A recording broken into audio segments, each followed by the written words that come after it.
नमस्कार दोस्तों, स्वागत करता हूं मैं आप सभी का एक बार फिर से आपके अपने इस यूट्यूब चैनल पर। दोस्तों, आज इस वीडियो में हम पढ़ने वाले हैं ईवीएस क्लास 4 चैप्टर नंबर 12, जिसका नाम है कैसे कैसे बदले घर। ये चैप्टर जो दोस्तों, अगर मैं कहूँ कि एग्जाम पॉइंट ऑफ व्यू से कितना इंपॉर्टेंट है, तो इसमें आपको एग्जाम पॉइंट ऑफ व्यू से तो कुछ महत्वपूर्ण नहीं मिलेगा। लेकिन अगर आप समझना चाहते हैं कि इस चैप्टर में क्या है, तो आप इसको वीडियो को पूरा देख सकते हैं। इस वीडियो में एक व्यक्ति है चेतन दास नाम के, जो कि जिनकी उम्र अभी वर्तमान में 70 साल है कहानी के अनुसार।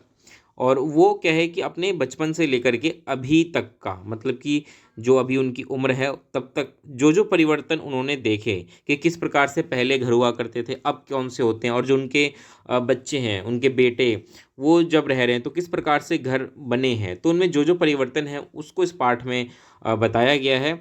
और शुरुआत होती है कि ये जो है पाकिस्तान में एक जगह है जिसका नाम है डेरा गाजी खान। ये वहाँ से शिफ्ट होते हैं, इंडिया आते हैं। आपको ध्यान हो कि जब देश आज़ाद हुआ था उस वक्त बंटवारा भी हुआ था, तो उस दौरान ये पाकिस्तान से भारत में आकर बसे थे।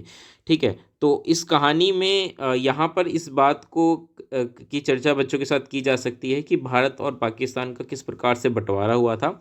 थोड़ा सा आप चाहे तो आज़ादी को लेकर के भी चर्चा बच्चों के साथ कर सकते हैं। जब ये वापस भारत आते हैं, वापस तो क्या मतलब, जब ये वहाँ से पाकिस्तान छोड़ के जब ये भारत आते हैं, तो उसके बाद भारत में इनको हरियाणा में गांव है सोहना गांव, वहाँ पर उनको रहने के लिए जगह दी जाती है।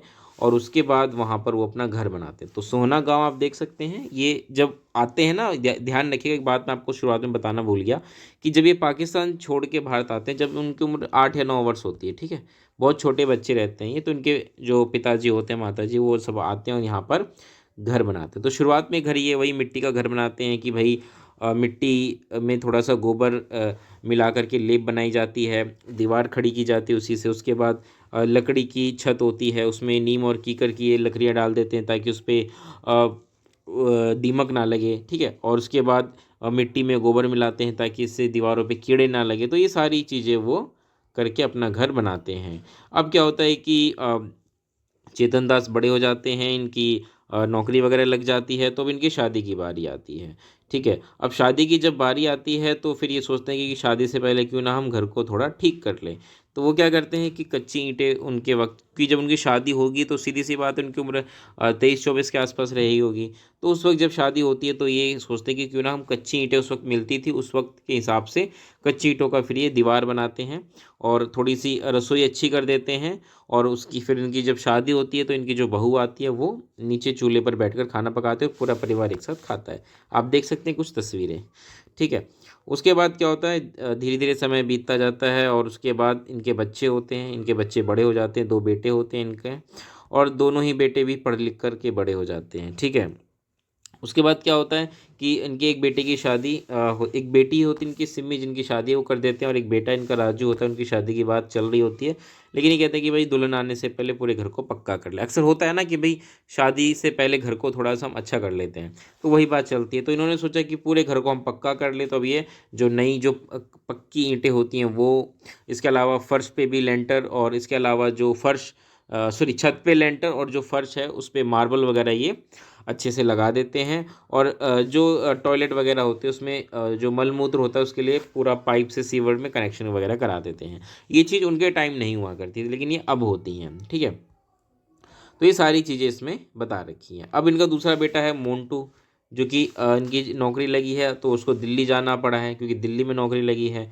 और दिल्ली में किस प्रकार के घर हैं वो दिखा रखा है। ठीक है, तो इस प्रकार से आपने देखा कि किस प्रकार से दिल्ली में जो ऊंची ऊंची बिल्डिंग हैं, वहीं जब ये छोटे बच्चे थे, जब सोना गांव में ये आए थे, उस वक्त किस प्रकार के घर थे।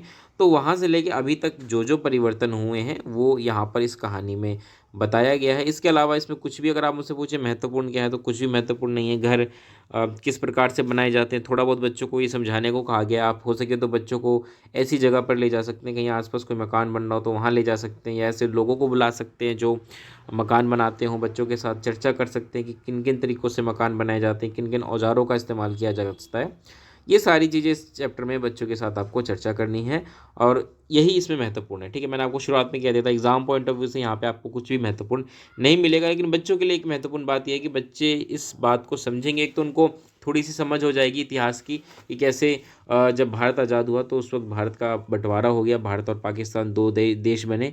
इसके साथ साथ बच्चे थोड़ा ये भी समझेंगे कि हाँ परिवर्तन किस प्रकार से होते हैं, समय के साथ साथ किस प्रकार से चीज़ें बदल जाती हैं। और यहाँ पे अगर आपको ध्यान हो, इससे पहले भी हमने एक चैप्टर पढ़ा था जिसमें हमने परिवार के बारे में बात की थी कि परिवार कैसे बदलते हैं, परिवार में कैसे परिवर्तन आते हैं। लेकिन यहाँ पर बात की गई है कि घर जो होते हैं उनमें कैसे परिवर्तन आते हैं समय के साथ साथ। ठीक है, आजकल के तो अगर आप देखें तो मॉडर्न घर हो गए, बनाने की तकनीक भी बदल गई है। आजकल तो घर को हम बिना तोड़े कुछ के ऊंचा, मतलब ऊंचा उठा सकते हैं, 2 फीट 3 फीट। तो नई नई टेक्नोलॉजी आती जा रही है और समय के साथ साथ घर बनाने का तरीका भी बदलता जा रहा है। आजकल तो शहरों में लोग कांच की भी घर बना देते हैं। तो ये सब चीज़ें हैं जो पहले नहीं हुआ करती थी, और बच्चों में बस यही समझ हमें इस चैप्टर के माध्यम से देनी है। उम्मीद है आप चैप्टर समझ गए होंगे। कैसी लगी वीडियो बताइएगा, दोस्तों तक शेयर करिएगा, वीडियो को लाइक करिएगा, चैनल को सब्सक्राइब करके ही जाइएगा। मिलते हैं दोस्तों अगली वीडियो में, तब तक के लिए नमस्कार, धन्यवाद।